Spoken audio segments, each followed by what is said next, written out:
Après la mort de Pillé, le pharaon Shabaka prend sa succession. Il s'installe à Memphis, guerroie victorieusement contre les chefs assyriens et saïtes, réunifie le sud et le nord. En même temps, il couvre le pays de temples, redonnant toute sa vitalité au culte des divinités égyptiennes. On peut supposer que les pharaons noirs nubiens se sentent responsables du maintien des traditions religieuses. Cette volonté de renaissance propre aux pharaons noirs montre bien que les Nubiens ne se sentent pas étrangers en Égypte. Leur conquête ne répond pas qu'à une simple volonté expansionniste. Leurs motifs sont plus profonds, plus religieux aussi.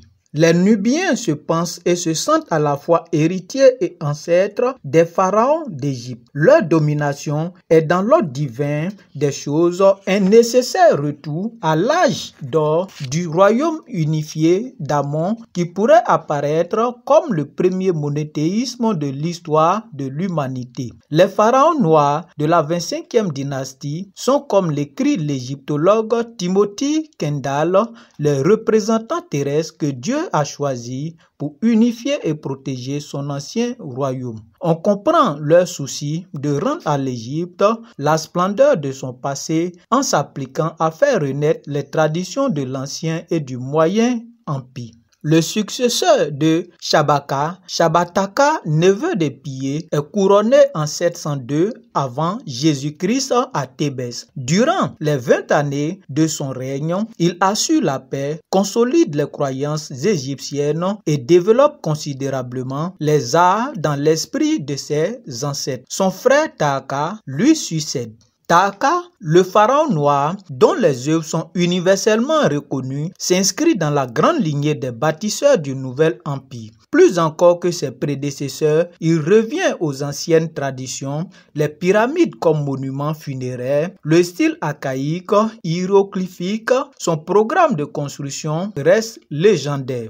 Il construit des temples sur tout le territoire à Ibrim, Semna, Bouenne. Il rénove Thébès, notamment Karnak, où il fait agrandir le lac sacré et ériger dans la première cour du temple un kiosque aux colonnes hautes de 20 et 1 mètre. Les édifices qu'il fait construire sont stupéfiants de beauté et d'originalité.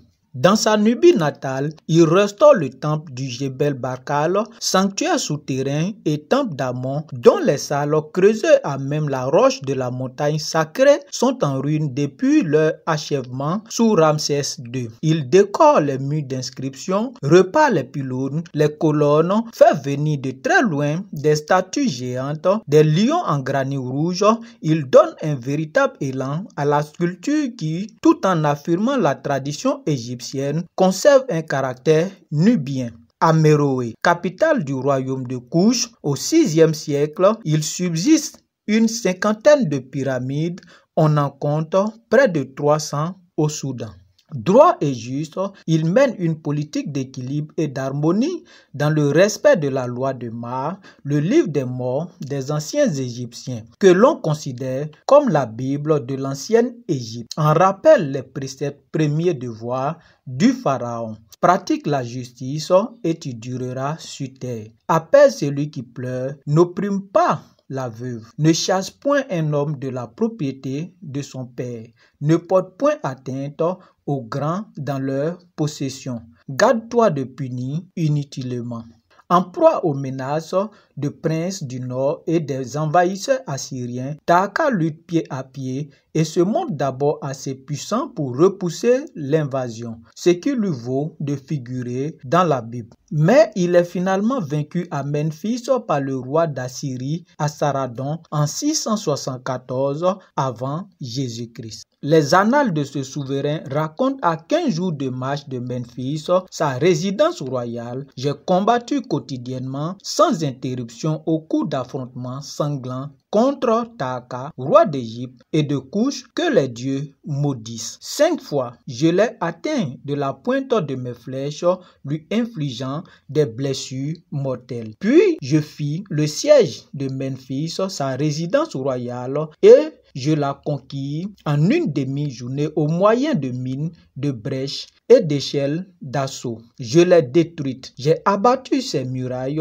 et j'y ai mis le feu. J'ai saisi comme prise de guerre sa reine, les femmes de son palais, Assa Nukuru, son héritier présomptif, ses autres enfants, ses biens, ses chevaux, son bétail, grand et petit, en nombre incalculable. Défait, ayant perdu toute sa famille, son armée et sa capitale égyptienne, Taharqa se replie sur Thébès, d'où il organise la résistance. 2 ans plus tard, il reprend le contrôle de Memphis et d'une partie de la basse Égypte. Mais le successeur d'Assaradon, le mythique Assurbanipal, décide d'en finir en vertu d'un oracle et écrase l'armée de Taharqa lors d'un grand affrontement en terrain découvert. Taharqa, contraint de se réfugier de nouveau à Thébès, médite sur ses terribles échecs. Ceci, conclut-il, s'explique par la répétition d'événements mythiques qui annoncent le réjouissement des forces du chaos dans le double pays.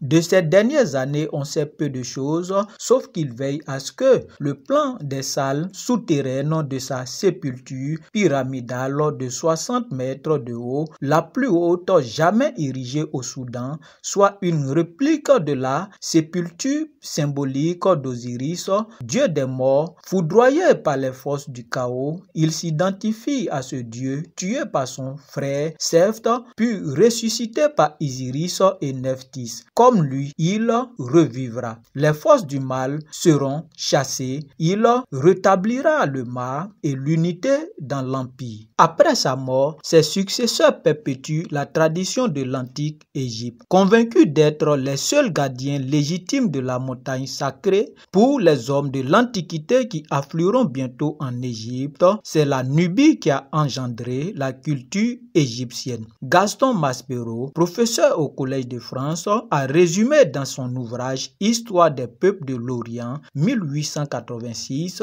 la pensée de l'Antiquité sur les Égyptiens. Au témoignage presque unanime, les historiens anciens, ils appartenaient à une race africaine, entendez nègre, qui d'abord établie en Éthiopie sur le Nil moyen, serait descendue graduellement vers la mer en suivant le cours du fleuve. L'histoire de Taharqa et de la 25e dynastie fait partie des récits sur les pharaons noirs acceptables par tous. Je n'ai cité comme exemple de négritude des pharaons que celui-là parce qu'il est le seul unanimement reconnu par les chercheurs. Quant à la nature et aux origines de l'héritage de l'Égypte ancienne, elle constitue toujours un sujet de controverse. Évoquer l'Égypte des pharaons noirs soulève toujours autant de passion et une montagne de préjugés.